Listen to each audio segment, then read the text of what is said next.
Alors, le point numéro 8, les fraudes et le non-respect des règles. Euh, j'ai entendu, quand j'ai commencé au tout début, ouais, mais tu vas voir, les gens qui viennent te louer des voitures, c'est des gens bizarres, qui ont des problèmes dans leur vie, qui ont des problèmes de roulage et tout. Au début, je dis, ouais, tu vois mal partout. Il y a des gens totalement normaux qui ont besoin d'une voiture et qui louent des voitures, mais cette remarque est aussi vraie. Pourquoi je vous dis ça? C'est qu'il y a des gens, en fait, qui ont parfois eu deux, trois sinistres ou des trucs de roulage et qui ne peuvent plus être assurés, qui ont des difficultés à être assurés. Et pourquoi je vous dis ça? Parce que quelqu'un me l'a raconté en vrai. Donc, qu'est-ce que j'ai mis en place, moi, par rapport à ça? Je l'explique dans ma formation. Si vous voulez pas prendre ma formation, c'est pas, il faut pas m'insulter sur les commentaires. Vous prenez pas ma formation et c'est tout. Et au pire, vous continuez à écouter mes vidéos gratuitement. Si vous êtes intéressé, c'est juste en dessous. Donc, après, pour ce cas-là, pour ce gars qui a eu un souci avec des assurances, en fait, il a eu trop de sinistres d'une fois. Il y avait des sinistres en tort. Il y avait des montants engagés assez importants. Et il a eu après des petits sinistres et des trucs à répétition. Et il s'est fait dégager de la compagnie d'assurance. Puis bon, est-ce que c'est vrai, est-ce que c'est pas vrai? J'en sais rien, mais en tout cas, c'est ça l'histoire qui est racontée. Et dans toute histoire, il y a une part de vrai et une part de faux, à voir à quelle échelle on est.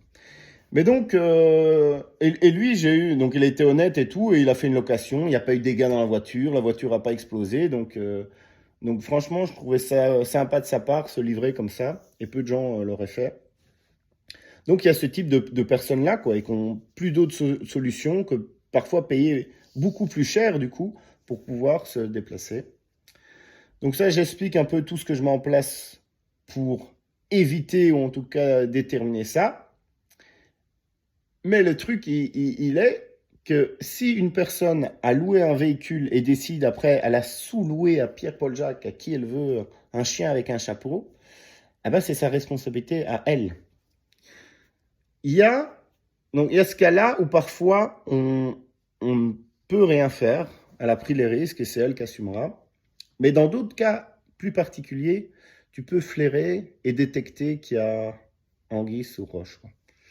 Je dis ça parce que... et c'est ça le pire, c'est qu'il y a des gens qui font ça avec leurs propres parents ou leurs propres oncles et tantes. Donc je donne un exemple, c'est un gars, c'était il y a quelques jours là, il réserve un véhicule, le véhicule n'est pas là parce que le locataire précédent est en retard. Mais un profil bizarre, douteux, quoi. C'est une fille, et le gars quand il me contacte, il a un quad, tu vois, en mode Rough Riders, tu vois, DMX, pour ceux qui connaissent un peu. Euh, avec, enfin, tu vois que le gars, il aime bien la vitesse, il aime bien les trucs comme ça. Alors, il peut aimer les films et pas rouler comme ça. Mais les deux sont souvent assez proches, quoi. Et donc, de nouveau, toutes des histoires incroyables, enfin, franchement, des trucs de ouf. Et par expérience aussi, quand tu commences à avoir trop, il y a trop d'histoires, il y a trop de communication avec la personne en question, il y a trop de facteurs bizarroïdes et improbables, c'est que ça sent mauvais. Faut, faut pas le faire, quoi. Et ça fait partie aussi, je peux vous l'expliquer d'un point de vue théorique, mais pour pouvoir le mettre en pratique, il vous faudra aussi de l'expérience. Donc peut-être que une fois ça va pas passer, mais vous verrez après deux fois, trois fois, quatre fois, vous vous souviendrez de ce que vous ai expliqué là-dedans et vous le ferez plus. Clairement, quoi. Parce que c'est une perte de temps, d'argent et risque de problème. Le ratio, en fait, gain-emmerdement, ben, il n'est pas en votre faveur, quoi.